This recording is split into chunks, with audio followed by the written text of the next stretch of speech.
ఎన్టీఆర్ వీరాభిమాని శ్యామ్ అనుమానాస్పద రీతిలో మృత్యువత పడటం సినీ రాజకీయ వర్గాల్లో చర్చనీయాంశంగా మారిన సంగతి తెలిసిందే. అభిమాని మరణంపై ఎన్టీఆర్ స్పందించారు. అభిమాని మృతికి సంతాపం వ్యక్తం చేశాడు ఎన్టీఆర్. శ్యామ్ మరణంపై తక్షణమే దర్యాప్తు జరపాలని ప్రభుత్వ అధికారులకు ఎన్టీఆర్ విజ్ఞప్తి చేశాడు.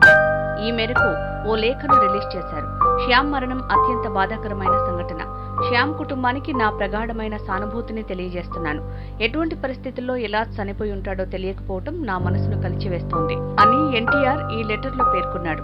అభిమాని మరణంపై ఎన్టీఆర్ రిలీజ్ చేసిన ఈ లెటర్ సోషల్ మీడియాలో వైరల్ గా మారింది. ఎన్టీఆర్ కు వీరాభిమాని అయిన శ్యామ్ ఇటీవల ఆత్మహత్య చేసుకున్నాడు. అతడిది సూసైడ్ అంటూ పోలీసులు ప్రకటించారు.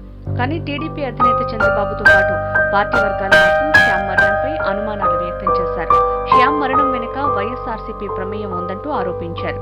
శ్యామ్ మరణానికి కారకులను శిక్షించాలంటూ సోషల్ మీడియా వేదికగా డిమాండ్ చేస్తున్నారు. ఈ నేపథ్యంలో ఎన్టీఆర్ కూడా అభిమాని మరణంపై స్పందించడం రాజకీయ సినీ వర్గాల్లో హాట్ టాపిక్ గా మారింది.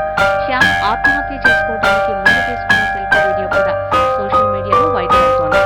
అమ్మా నాన్న నన్ను క్షమించండి, జాబ్ చేయాలనే ఆసక్తి లేదు, అందుకే ఆత్మహత్య చేసుకోవాలని నిర్ణయం తీసుకుంటున్నట్లు ఈ లేఖలో పేర్కొన్నాడు.